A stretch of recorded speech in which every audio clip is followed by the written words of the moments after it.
Hey, it's Dino. Welcome back.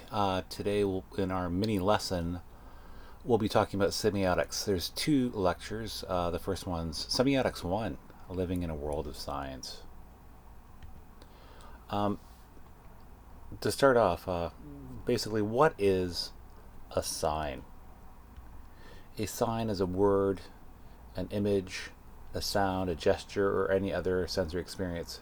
Given that we're working in with visual content, we're obviously going to be working on and focusing on words and images because they make most infographics.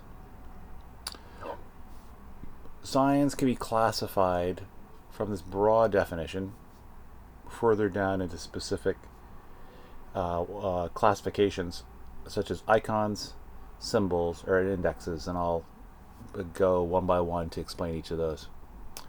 First, icons are literal visual representations where one thing looks like exactly like something else. For example, in this example, you have this drawing of a car looks like an actual car. Like if you looked at this, it looks exactly like that car. It's a literal visual representation. That's an icon.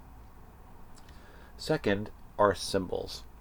Compared to icons, symbols are much more abstract than icons. They in fact may represent things that do not have a physical form. For example, this biohazard sign. The symbol for biohazard is this abstracted set of circles all put together. And again, the idea of biohazards doesn't really have a physical form. Instead, it's represented by these scary looking circles put together to make this scary looking symbol. Finally, we have indexes. Indexes create connections between objects.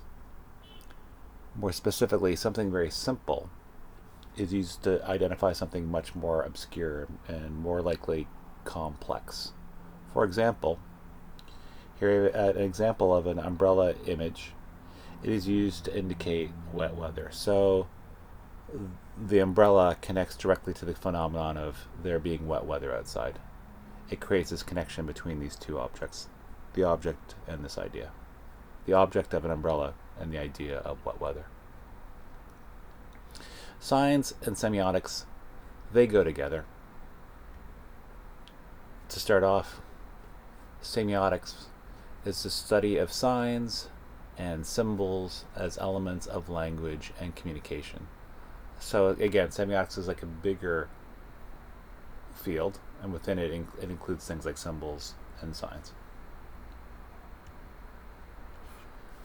And included in the field of semiotics are these classifications that we talked about before. Icons, the literal visual representation, the car drawing representing the car. It also includes symbols, where it's an abstraction that does not have a physical form, such as a biohazard symbol. And finally, semiotics can include things like indexes, where there's connection between objects and ideas, such as the object of an umbrella with the idea of wet weather. So again, semiotics studies some signs and symbols as elements of language and communication. Why would we study this? Why should you care? In short, signs and semiotics can either help or hinder visual communication. If you have a really great sign that represents an underlying phenomenon really well, it can really help you communicate well.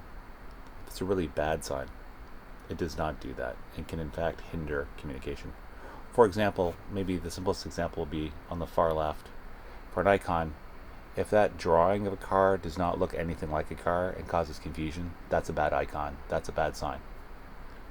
In the middle, the symbol, the biohazard symbol, if people do not understand that that set of circles is a biohazard circle, a biohazard symbol, that is a bad symbol.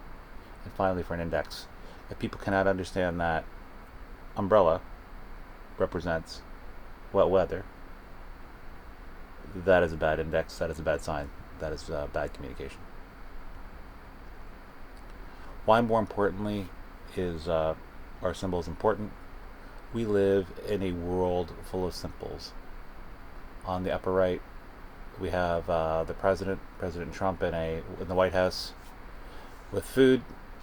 We'll talk about this more next week. He sits in a very powerful room, looking powerful with his suit on, with the fast food.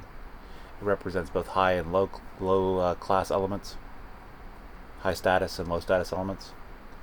On the bottom right, Nick Sandman on the left, Nathan Phillips on the right. This teenager wearing the "Make America Great" hat again symbolizes something to him, to people. The person on the right who's protesting, that represents something else. There's a clash of symbols there. And on the far left, the far bottom left, are from the State of the Union. It's a bunch of women wearing white, celebrating women's rights, symbolizing the color of these women, representing, again, women's rights. The designer Michael Barut in 2016 talks about symbols and emotions. He says that symbols, as being empty vessels, we pour the meaning into them. As you see on the far left, on the bottom, "Make America Great Again" hat, the MAGA hat, just a hat, red hat with some text on it. People either like it, or people dislike it. Just a hat, a red hat with text on it. We pour meaning into it. We'll talk more about the pouring of the meaning into it next week. Again, similar to that, on the upper right, there's the Trump "Make America Great Again" political poster. The Hillary Clinton one in the middle right, and the bottom right is Bernie Sanders. Again, they're just signs, and people who like these people or dislike them pour meaning into them. Thanks for listening to this Semiotics lecture number 1, Living in a World of Science.